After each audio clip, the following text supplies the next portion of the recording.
Plymouth City Council may make some changes to code that would allow for more so-called mother-in-law suites or even tiny homes in some backyards. I talked with one homeowner who thinks it could be a good move for the city.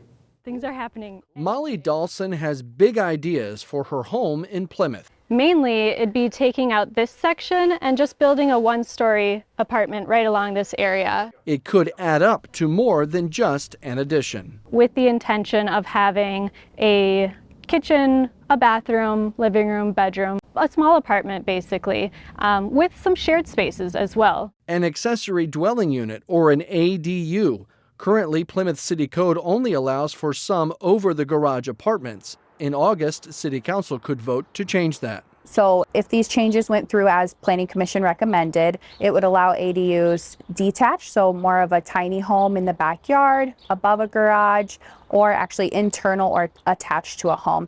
These units would not be eligible for short-term rentals. So they could rent it full-time to somebody else, but the owner would still have to reside on the property. The city continues to receive public input.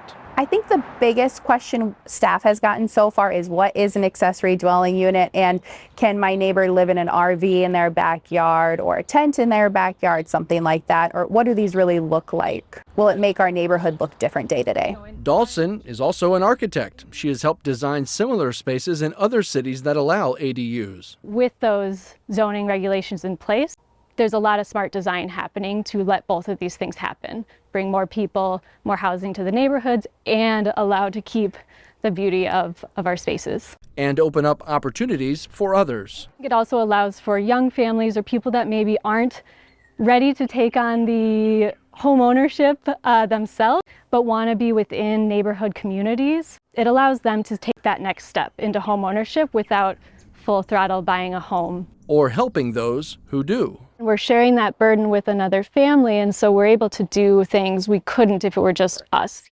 City Council could vote on the changes as soon as August 8th. The city of Brooklyn Park celebrated a new housing project, the first of its kind in the city in 3 decades. The city and project partners broke ground for Tessman Ridge Apartments, located near the North Hennepin College campus, just a block away from a planned light rail stop on West Broadway. The project will provide nearly 75 new homes, most of them considered affordable. City leaders say there is a, quote, critical need for more affordable housing. The apartments, which would include a mix of studio and multi-bedroom units, are expected to be ready in the fall of 2024. Meanwhile, a high-end apartment complex in Brooklyn Park may expand. Owners of 610 West Apartments proposed a new building to the Brooklyn Park Planning Commission this week. The developer wants to add a 4-story, 115-unit building to the site. The existing complex has 480 units. It's located near the intersection of Zane Avenue and Highway 610. In the new building, homes would be smaller and more affordable than the rest of the complex. Most units would rent for market rates, but 18 of them are designated to be considered affordable. Well, from a late start to this spring to current drought conditions this summer that cover the whole state, farmers in Minnesota have had less than ideal conditions, especially for crops like corn. Sarah Allen has more on how the corn crop is shaping up and what's needed to bring in a good harvest. We're the best. We're still the best. For the past 8 years, These two look good. Morgan Holly has spent her summers selling fresh corn. There's definitely a difference in getting corn fresh off the field versus getting something that's been sitting at the grocery store for a couple of days. Today, operating the Fresh Pickin' stand at the border of Champlin and Brooklyn Park, 2 halves, okay? is keeping her extra busy as customers line up for a taste of the first harvest of the season. We've sold out already today. Once people see on Facebook that we have corn, it comes in like crazy. For those who can't get enough of corn, experts have some good news. 60% of the corn is in good to excellent condition, and so that kind of means like that more than half the crop in the state of Minnesota is not impacted by disease pressure, by weeds, by anything like that. Although the corn crop is on track right now, the next few weeks will be a make it or break it time for the overall harvest. We're going to need some moisture coming up here, otherwise it could affect the crop. Nate Gottlieb from the Minnesota Corn Growers Association says the snowfall this winter and rain in the spring help provide moisture for the fields. But without the needed rainfall now, things could change. A lot of the crop is going to start tasseling now, within the week, within 2 weeks, and we really need it during that stretch.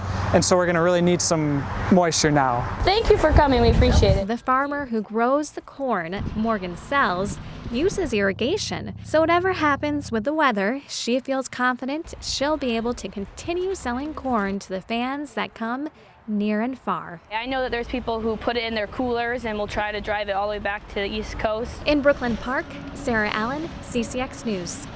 CEAP in Brooklyn Center is offering the Northwest Suburbs free produce and other resources this summer. Their Farm Fresh program started Wednesday. It operates like a free farmers market. Clients can take home free produce of their choice. Other community groups have also set up tables for the events. Those offer assistance and resources for children and adults. Community partners like Second Harvest Heartland donate the produce to CEAP. There are no eligibility requirements for the weekly events.